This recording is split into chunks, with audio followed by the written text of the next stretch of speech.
Good evening and welcome to Spotlight, a weekly series of investigative reports from around the world. I'm Mark Hertzgaard in San Francisco, and tonight the Spotlight is on biological weapons and the CIA. Remember the anthrax scare? Shortly after the September 11 terrorist attacks, Americans were frightened anew when packets of anthrax were mailed to a handful of journalists and members of Congress. 18 months later, just where that anthrax came from remains a mystery. But the most likely source, say investigators, is the U.S. government itself. The American military's work in this field began during World War II in response to Nazi Germany's pursuit of biological weapons. After the war, the U.S. effort expanded to include experiments with LSD. Years before it became part of the 60s counterculture, LSD was being administered by the CIA, not only to loosen the lips of prisoners under interrogation, but to test the battlefield reactions of unsuspecting American soldiers. Tonight's film tells the story of a CIA agent who helped run these covert programs and may have been murdered because of it. In 1953, Frank Olson plunged to his death from a 13th floor hotel window in New York City. The CIA man who was in the room with Olson said he jumped. An autopsy demanded 40 years later by Olson's son concluded he was pushed. I'll be back afterwards with an update. For now, here is Codename Artichoke. Frederick, Maryland.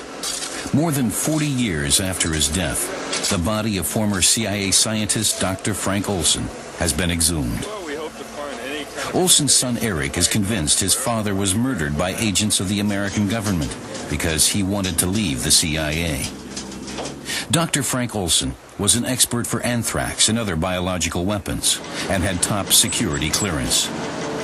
Forensic pathologists at George Washington University performed an autopsy and concluded that Olson probably was the victim of a violent crime.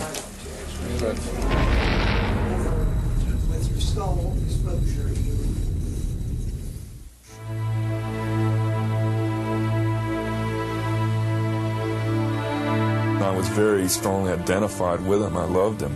And I'm sure that's why, in the end I came to, take on this task of trying to figure out what had become of him.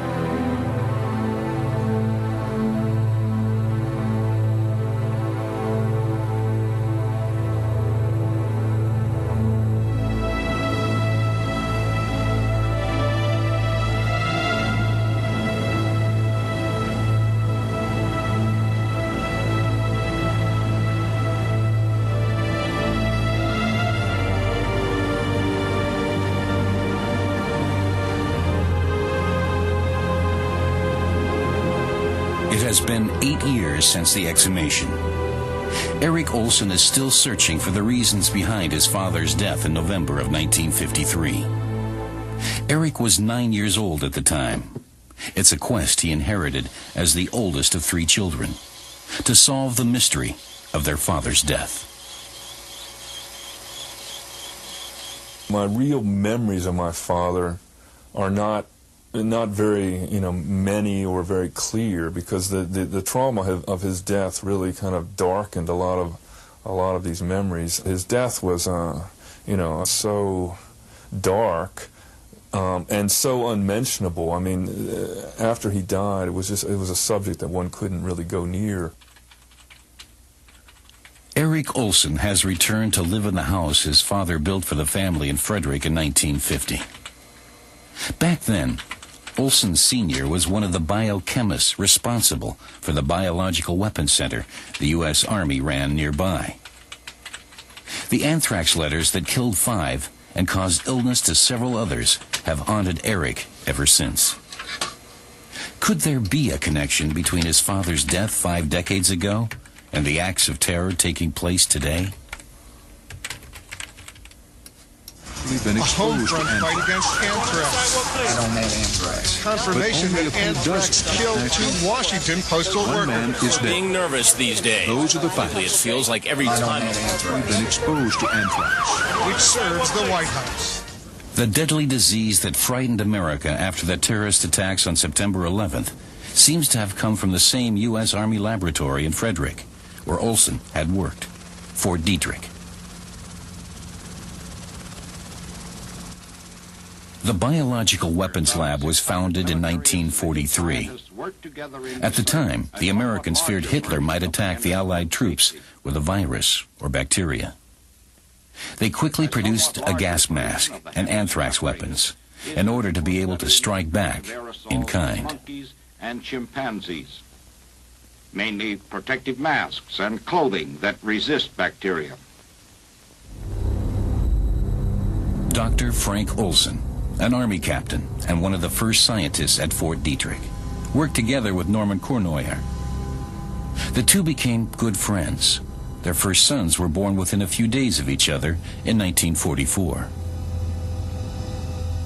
We worked about 5 months in this thing called aerosols to see if we could take and test gas masks and impregnated clothing to see how good they were.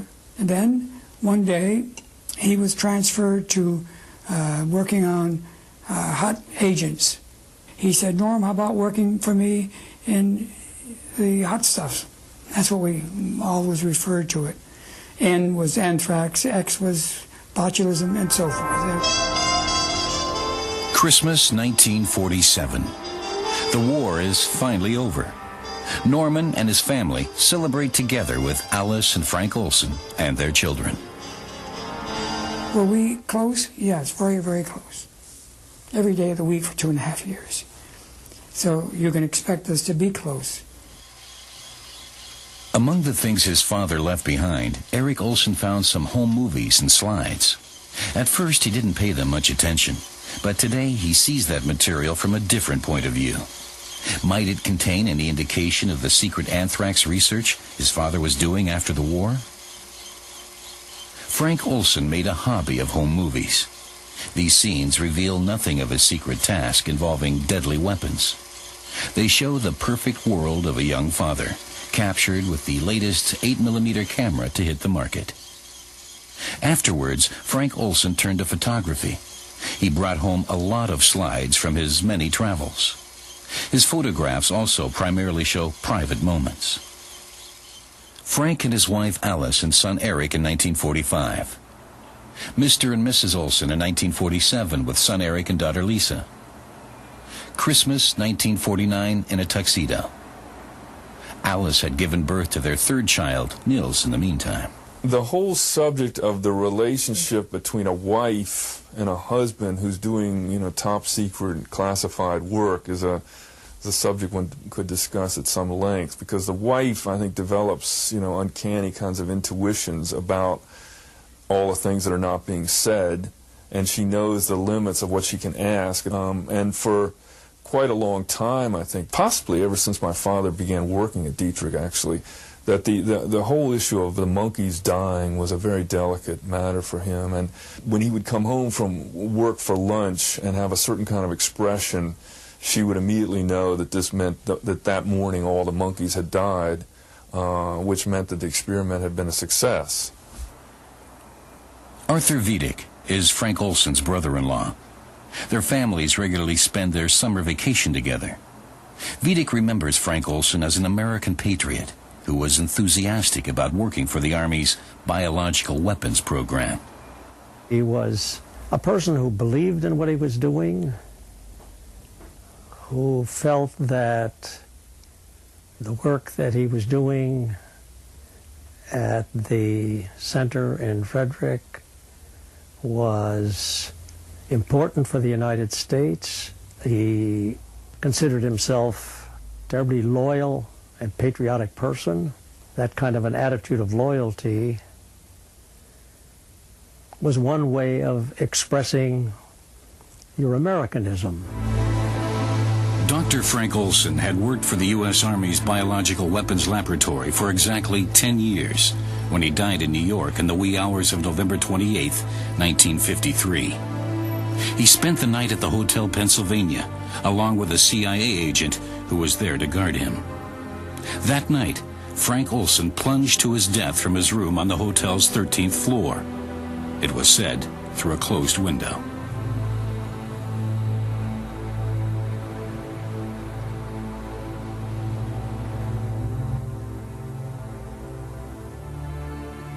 Niels, the youngest of Olsen's 3 children, scribbled on the clipping with a crayon. I was simply told that, you know, your father has had an accident and he's died, and the only detail I was then given was that he had fallen or jumped out of a window. And I remember quite clearly just being totally stupefied by this, because as a 9-year-old, I was old enough to have some idea of cause and effect.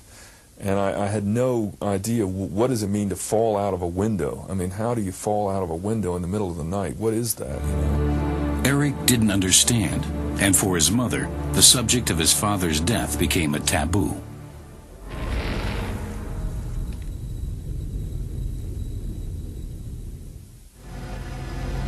The search for the circumstances surrounding the mysterious death of Dr. Frank Olsen begins in 1945 with the liberation of the concentration camp at Dachau, Germany. American troops discovered the corpses of hundreds of prisoners who had been murdered or starved to death. Many of the survivors told U.S. doctors about cruel experiments the camp's doctors carried out using disease, germs, and various drugs. A few weeks later, at Konsberg Castle north of Frankfurt, the scientific elite of Nazi Germany is arrested and questioned by American officers. The name of the project is Operation Dustbin. The American military hopes to evaluate and exploit the findings German researchers made during the war. Among the prisoners at Konsberg Castle is rocket scientist Professor Hermann Oberth, who collects autographs from his colleagues. Some of the leading scientific experts in Nazi Germany had been involved in biological warfare, testing the effects of deadly germs on human beings in Dachau and other concentration camps. One of them was Professor Kurt Blume. Blume was the Third Reich's Deputy Surgeon General and the man behind German research into biological weapons. Blume will be among those charged in the case against concentration camp doctors brought before the military tribunal in Nuremberg. He will face the death penalty. In spite of the fact that there is enough evidence against him, Kurt Blume will be acquitted in Nuremberg. The Americans have other plans for him.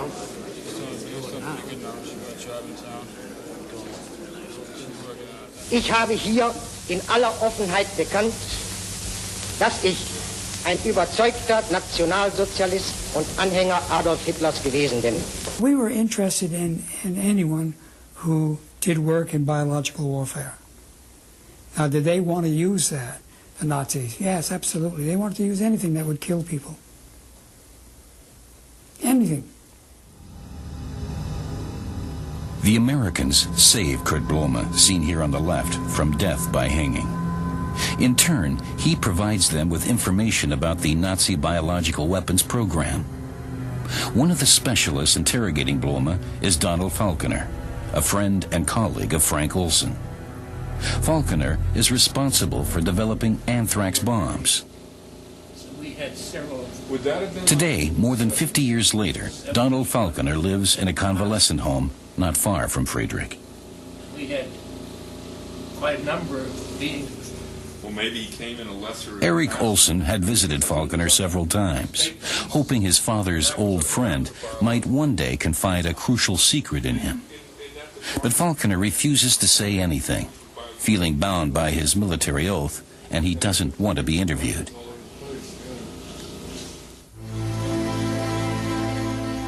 In one of his father's films, immediately following images of his grandfather, Eric discovers a sequence that seems to show secret crop dusting flights that took place in 1947. Using the findings of Blume and other Nazi scientists, the Americans experimented with artificial diseases capable of destroying crops. After this short clip, more family pictures of the children. Meanwhile, in Fort Detrick, a massive arms program is taking place with bacteriological weapons, primarily anthrax spores, which have proven to be highly resistant and therefore suitable for biological warfare. Anthrax is cultivated in this building, then placed in bombs. The Americans are concerned about the Soviets' biological arsenal. If the Cold War should ever turn hot, deadly bacteria might be used as weapons. The Army demands ample weapons at the ready. Frank Olson often accompanies the Air Force to test germ warfare in the field, for example on the Caribbean island of Antigua.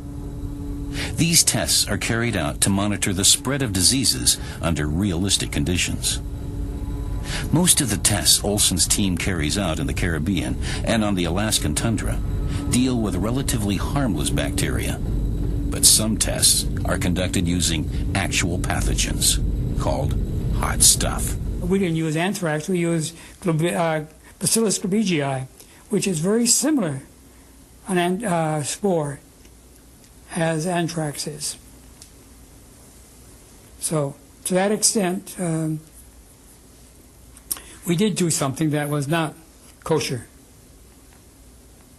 Because we picked it up all over. I mean, it was picked up months afterwards.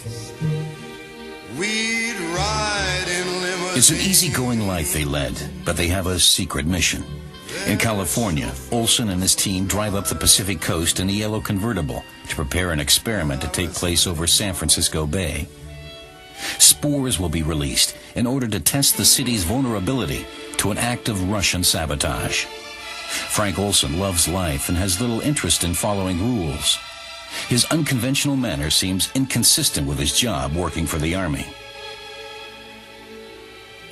In October of 1949, Olson is suspected of disclosing government secrets. He is interrogated by military intelligence. Olson was mildly impatient with the questioning conducted during the course of this interview. This attitude is regarded as typical by persons at Detrick who are acquainted with him. Olson is violently opposed to control of scientific research, either military or otherwise, and opposes supervision of his work. He does not follow orders and has had numerous altercations with MPs. He was very, very open and not scared to say what he thought. For that matter, to the contrary. He didn't give a damn. Frank Olson pulled no punches at any time. And I don't know, I think that that's what they were scared of, I'm sure. He did speak out anytime he wanted to. And so, was he going to be caught on this? Could be. Could be.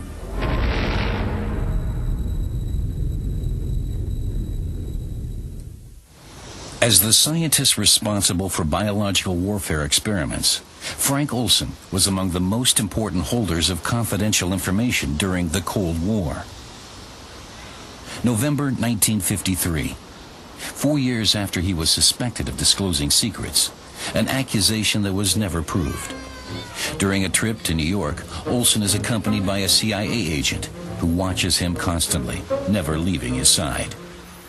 Olson and the CIA agent take a room in the famous Hotel Pennsylvania. So, what are they doing in New York? Armand Pastore is the manager of the hotel. He is on duty that night when Frank Olson falls from the 13th floor, landing on the sidewalk in front of the hotel. He was laying there looking at me, trying to speak to me. A very earnest look in his eyes, you know, wide open, but there was blood everywhere. There was blood from his nose, blood from his eyes, blood from his ears. There was a bone protruding from his left arm, sticking straight out. And then we kept trying to speak to him, but we were not really communicating because I couldn't understand anything he was saying. And then finally he died. Pastore notifies the police and accompanies them to the 13th floor. In the meantime, he has determined that Olson must have fallen to his death from 1018A, and that there was probably another person in the room at the time. Wait a minute, I said. It's possible somebody is in there. And then they became alert and they pulled their guns out. So you open the door, we'll go in. So I opened the door with my key, and they rushed in. And here this guy was sitting in the commode with his hands on his knees, his head up, hands up to his head. And they said, "What happened?" Cops said, "What happened?" He said, "I don't know, I just heard a crash of glass, and then I see Frank Olson's out on the street. I looked out the window and he's down in the street." The CIA shadow testifies that he was fast asleep and didn't hear Olson get out of bed. He can offer no explanation for the suicide. He has nothing else to say. He makes no statement regarding the reason the two were visiting New York. The case is closed quickly. No one is interested in the telephone call that someone made from Olson's room immediately following his death. So the operator said, "Yeah, there was one call out of that room." And I said, "Yeah." I said, what was the conversation?" He said, "Well, the man in the room called this number out in Long Island, and he said, well, he's gone." And the man on the other end said, "Well, that's too bad." And they both hung up. Was that the CIA agent reporting that he had solved the Frank Olson problem in the Hotel Pennsylvania? Eric Olson in New York. For years now, he's been searching for witnesses who might know something about his father's death, which he considers to be a murder perpetrated by the CIA. He wants to know the motive. Was the government afraid Frank Olson might reveal state secrets?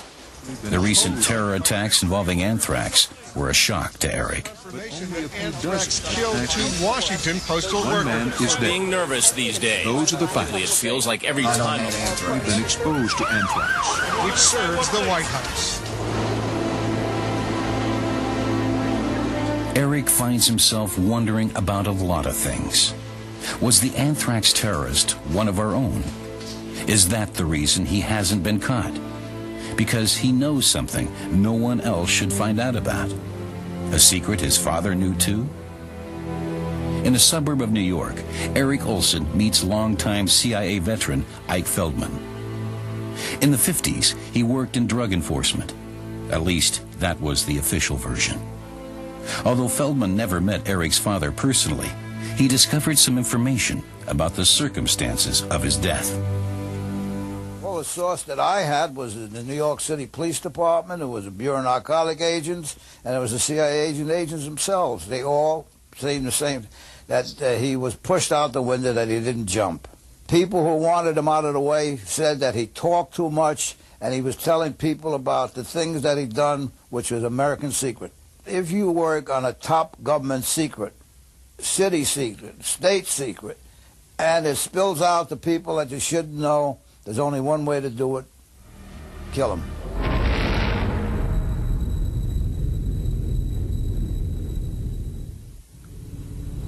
In April of 1950, Dr. Frank Olson received a diplomatic passport, unusual for an Army scientist. Did he have a new job? In the following years, he traveled often to Europe, including making several trips to Germany. Well, he was a member of the CIA. I only found this out after he told me about it, because I didn't know it, because to me he was a captain, and that's all I knew about it at first. But it turns out that he was a CIA agent, and he stayed on, and right on through to 1953. Pictures taken in Frankfurt and Heidelberg will later turn up among Olson's slides. These cities were home to the U.S. Army's most important facilities in Germany. There is also a picture of the top-secret CIA headquarters in Germany, located in the building of I.G. Farben, in the heart of Frankfurt. What is Olson's new assignment? He is now working in an area that has nothing to do with biological weapons. Here, in the German offices of the CIA, the biochemist is conducting important conversations with U.S. intelligence officers.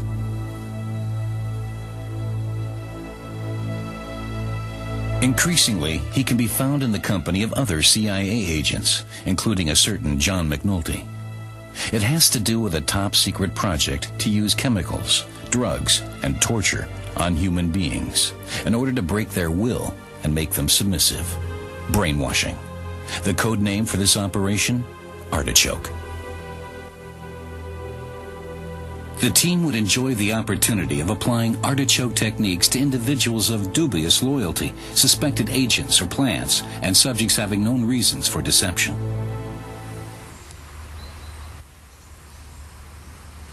In Oberursel in the Taunus Hills north of Frankfurt, hidden in old half-timbered houses, the U.S. Army led a quiet little interrogation center, Camp King.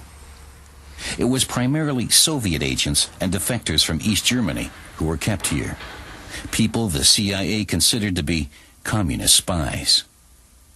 Special teams, the so-called rough boys, interrogated the prisoners. Former SS member Franz Gaidosch was hired just after the war by the Americans to tend the bar on the officers' mess at Camp King.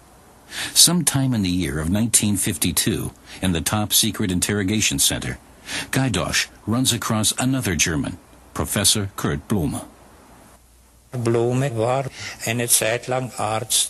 For a long time, Blume was a doctor at Camp King. He also ran the clinic. He was a protege of the Americans and had been a concentration camp doctor. He conducted experiments. The American officers who lived the good life at Camp King aren't disturbed about Blume's past. Was the former concentration camp doctor expected to lend his experience for their own planned experiments on human beings? A CIA consultant began planning the artichoke experiments as early as September of 1951. The conversations at Oberursel pointed up signs and symptoms of drugs that might be used. We should look into the use of amnesia-producing drugs. Of course, their methods were not humane. They exerted a lot of pressure. There are ways of breaking people. At Camp King, they were notorious, the rough boys. Anything somebody didn't want to reveal, they would try to get it out of them.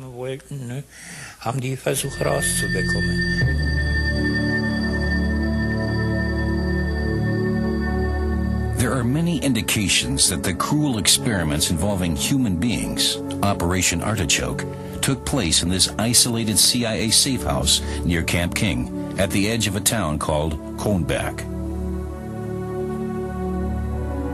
The former Schustervilla, now called Haus Waldhof, was built shortly after the turn of the century as the summer residence of a Jewish banking family from Frankfurt.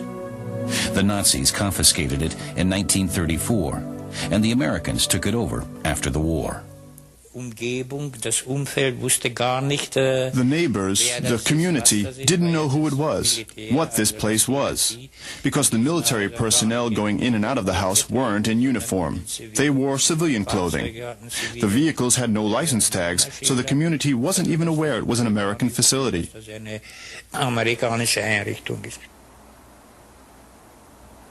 At Haus Waldhof, in June 1952, the CIA begins conducting brainwashing experiments using various drugs, hypnosis, and probably torture. One of the top secret protocols documents a Russian agent being pumped full of medication.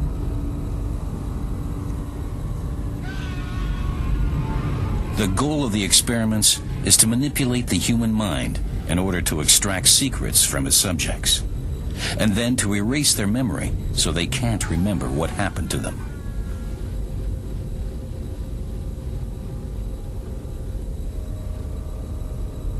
Dr. Frank Olson arrived in Frankfurt on June 12, 1952, from Hendon Military Airport near London. He left the Rhine mine region 3 days later, on June 15th. On June 13th, experiments are conducted with patient number 2, a suspected Soviet double agent. He was troubled after he came back from Germany one time. He came back and he told me, he said, Norm, I'll tell you right now, you and I never talked about this, but hey, you know, we're both grown-ups, and this was rough. He said, Norm, you would be stunned by the techniques that they used. They made people talk. They brainwashed people. They used all kinds of drugs, all kinds of torture. The CIA's unscrupulous experiments on human beings continued the Nazi drug experiments they learned of during the liberation of the Dachau concentration camp. They were using Nazis. They were using prisoners. They were using Russians. And they didn't care whether or not they came out of it or not.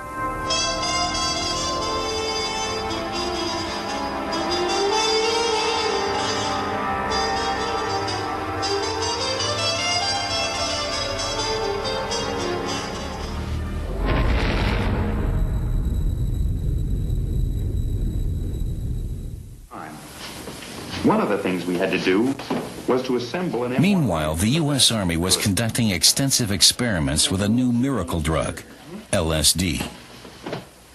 Here, for example, a soldier was expected to assemble a rifle while under the influence of the hallucinogen.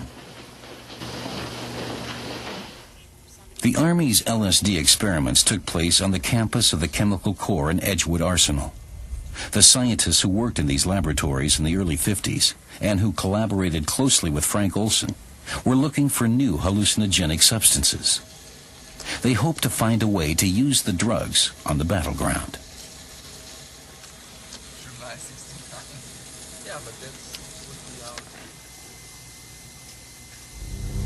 A chemist from former Nazi Germany, Dr. Fritz Hoffmann, had been hired a few years earlier to spur the search for new behavior-modifying substances. Immediately after the war, he courted the Americans, seeking to ensure a job in the United States. There was an interest in the U.S. during that time in looking at mood-altering drugs, from LSD to conucleomethyldimensolate and other possible mood-altering drugs. Fritz was interested in that area as well. Several weeks later, on a windy... After its experiments on soldiers, the Army saw potential in using LSD and other drugs to sedate and dope enemy troops. In short order, it would be possible to conquer territory without a fight. His physical actions were noticeably slower.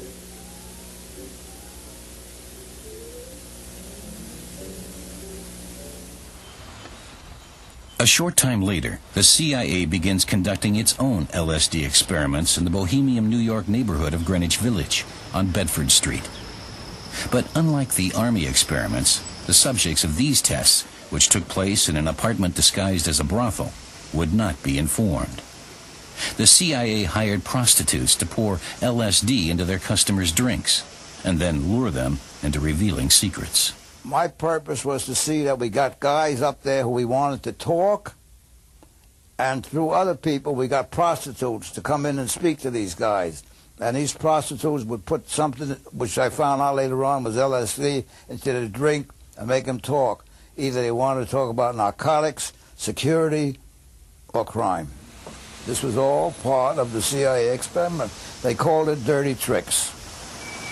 LSD, it was soon learned, was a much more effective way to loosen the tongue than alcohol was.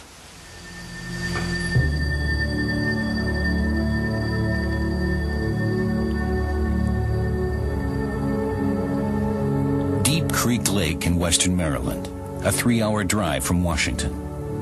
In an isolated vacation house at the edge of the lake, the CIA's Dirty Tricks Department converged here for a meeting with 10 of its scientists in November 1953. The meeting is about artichoke. According to the invitation, it was a conference for sports journalists. But in reality, the participants, one of them Frank Olson, were to be placed under the influence of LSD. One of the drinks has been spiked. Later, it will be said the CIA was conducting a kind of self-test, but without the knowledge of the participants. I don't think, again from what I heard, that he was drugged because he was a security agent. He was drugged because he talked too much. When Frank Olson was later briefed about the LSD experiment, he knew immediately what it meant. They had interrogated him with artichoke techniques.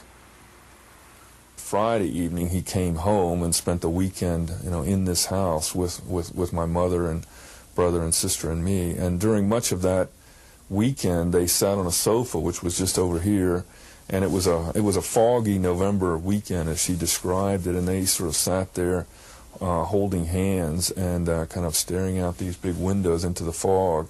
And he described having made something he referred to as a terrible mistake. The CIA brings Olson, accompanied by an agent, to New York.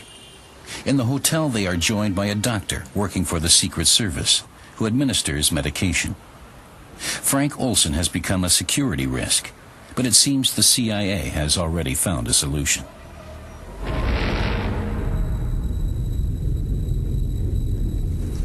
They're there, but 40 years later, at the Institute for Forensic Medicine at George Washington University, the body of Dr. Frank Olson has been exhumed and is undergoing an autopsy. Eric wants clarity once and for all. And as it turns out, the results of the first autopsy in 1953 in New York were manipulated.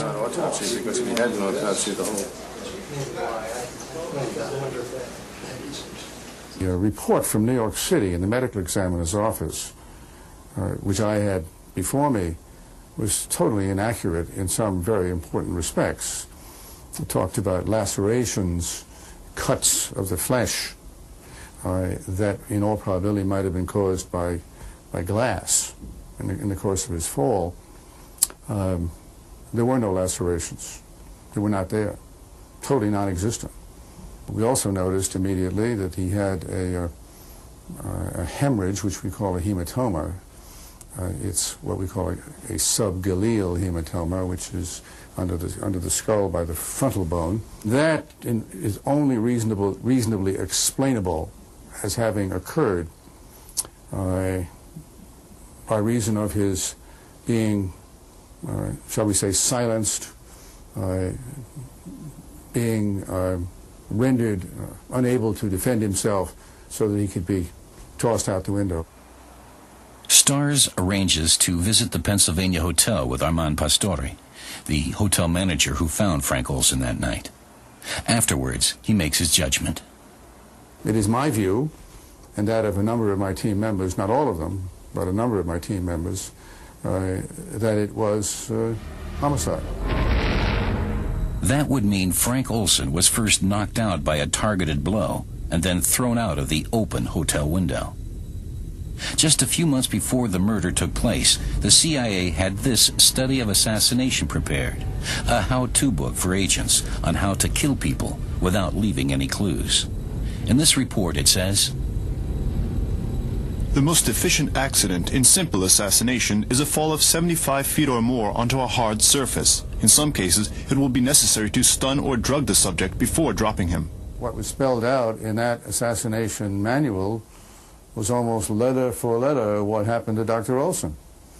And it was a protocol, as we call it, for an assassination which fit like the fingers in a glove. So was it in fact murder? But for what reason? Why did Olson speak of a terrible mistake he had made? There's a piece missing, and I'm not sure that I'm the one to give it to you. But what happened was that he just got involved in it in a way that he was not happy about it, but there's nothing he could do about it. He was CIA, and they took it to the end. Summer 1953. Frank Olson and his father-in-law cut down a tree. Then the family goes to Tupper Lake on vacation, just like every year, with Arthur Vidic, his wife, and their children. Everything seems the same as always, but that appearance is deceiving. Frank is troubled by something, and he makes an attempt to confide in his brother-in-law, Art. I'd never had a conversation with him about anything that might have involved moral values. What startled me about it was that he had mentioned the Bible and that he was struggling with something. You knew that there was a problem that he was attempting to confront. But what that problem was, I didn't know. I can visualize his face, actually. It was drawn in a way I'd never seen him before. While the family enjoys summertime at the lake, Frank retreats into his own world. My mother also recalled that my father was short-tempered during that last summer, and that she knew that he had been going through some kind of crisis. I mean, she knew he hadn't been sleeping well, and she knew he wasn't really at peace. He had been agitated and worried about something, and had, from time to time discussed leaving Dietrich, leaving his job and retraining himself as a dentist. And she had encouraged him to do this, if that's what he wanted to do. In Asia at the time, a bitter war was going on between Allied U.S. troops against the North Koreans and Chinese. It had already been going on for 3 years. It was the first long-awaited and long-feared battle between the West and communism. Could the Korean War have anything to do with Frank's personal problems?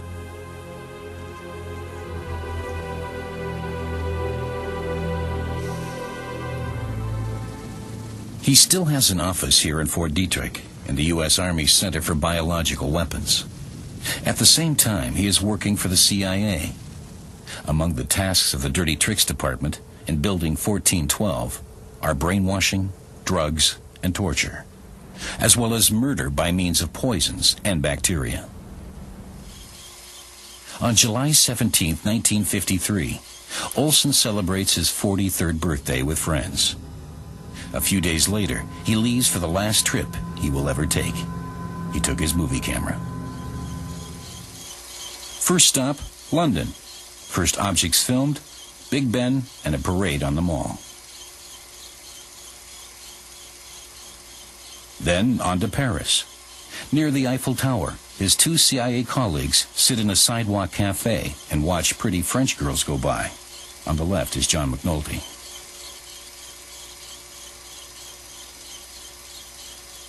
Paris, London, Stockholm. Frank will later write on the packaging. His son Eric is seeing his father's last film for the first time in his memory. Then, suddenly, a picture of the ruins of the Reichstag and Brandenburg Gate. The Soviet memorial for the victims of the Second World War. So Frank Olson was also in Berlin early in August 1953.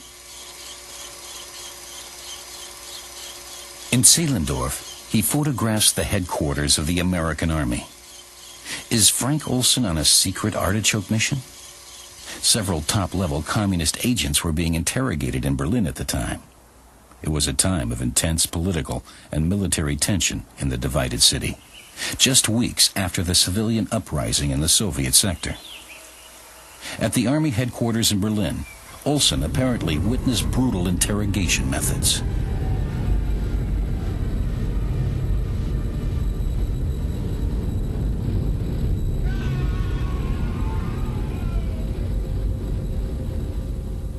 When he came back from Germany the last time, he sounded different.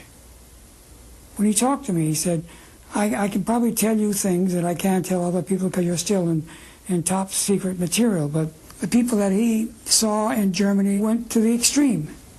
And he said, Norm, did you ever see a man die? And I said, no. And he said, well, I did. They did die. Some of the people that were interrogated died. So you can imagine the amount of work that they were doing on these people.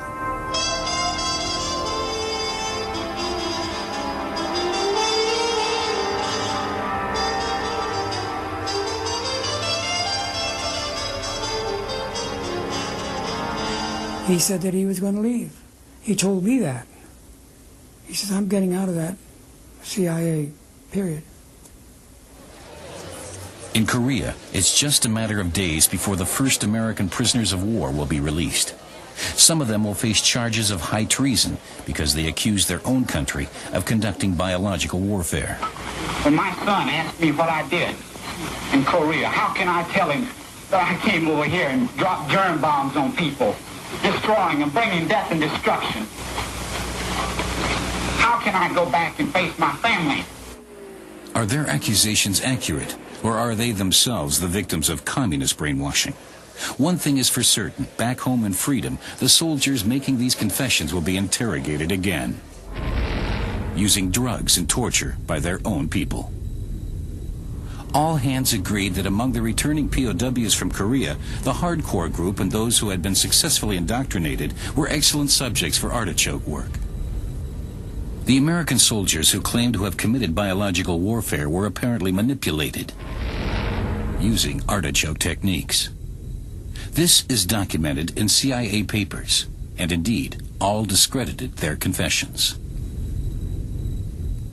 I did sign a confession relating to germ warfare, but the statements contained in this confession were false. They were obtained under duress from the Chinese communists. And by making these statements, I deliberately attempted to put in as much as was false and ridiculous as I could possibly get away with. I took an oath when I left the Army I wouldn't talk about that. I'm sorry. The Korean War Memorial in Washington honors the Americans who died in that fight. Of those who returned, some were interrogated by the CIA using cruel methods and forced to rescind their confessions. But were the confessions the truth? Did the Americans in fact use biological weapons in the Korean War? As a test? And was this the secret Frank Olson knew and might disclose? This fits with what my mother had always said: Korea really bothered your father. Finally, when one of my father's colleagues, within the past year only, told me that, my father had come to understand that Korea was the key thing, and that they were using biological warfare methods in Korea. So, and then I proceeded to ask him, well, what about the germ warfare confessions? That this was alleged to be by the American government. These confessions made by the American servicemen were immediately discredited under the idea that these were manipulated and produced only by the effect of brainwashing. And at that point, my father's colleague looked at me and he said, as if to say, read my lips, he said, it wasn't all brainwashing. Would this colleague, Norman Kuhnoyer, repeat this statement in front of the camera? He has never made a public statement, neither about Frank Olson nor about biological warfare in the Korean War. Will he, now in his 80s, pay last respects to his old friend Frank Olson, and to Frank's son Eric, who takes part in this conversation? I took an oath when I left the United States Army that I would never divulge that type of stuff. You divulged it to me. You can't prove it, can you? I can assert it. I mean, you told me. Hearsay. So you don't want to say it? No, I don't want to say it. But there were people who had biological weapons, and they used them. I won't say any more than that. They used them.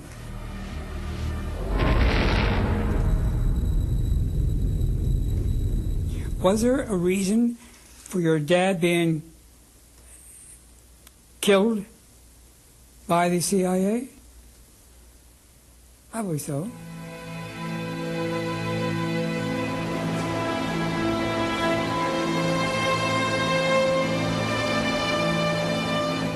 Around Frederick, Maryland, where Frank Olson lived while working for both the U.S. Army's secret biological warfare program and the CIA, the FBI is still looking for the anthrax terrorist.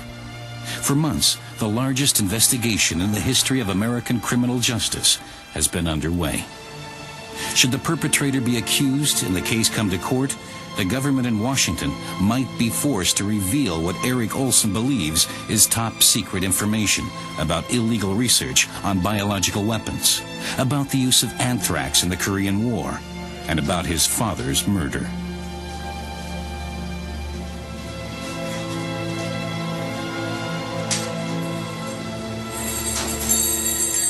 Eric wants to tell his friend Bruce about the latest evidence. Bruce has been at his side throughout his years of research. Once in the summer of 1975, the American government didn't hesitate to see to it that the truth was not made known. The conspiracy originated at the top, in the White House, initiated by Donald Rumsfeld and Richard Cheney. It had just been learned that the CIA allegedly drugged its employee Frank Olson with LSD before his supposed suicide.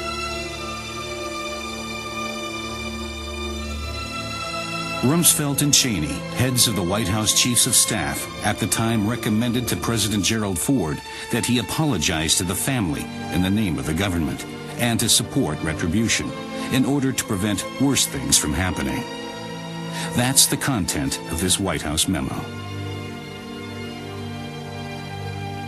There is the possibility that it might be necessary to disclose highly classified national security information in connection with any court suit or legislative hearings. 10 days later, Ford hosted the Olson family and apologized. This allowed him to remain silent about state secrets and the true reasons for Frank Olson's death.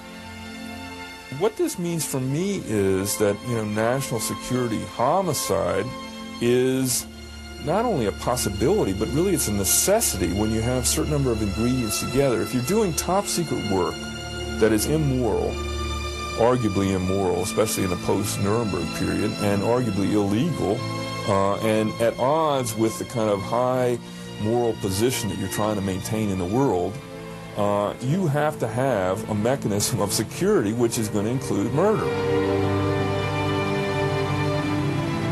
The two politicians who collaborated in the conspiracy in 1975, Rumsfeld and Cheney, are back in power as Vice President and Secretary of Defense of the government of the United States. The Frank Olson case, it seems, is far from closed, even 50 years later.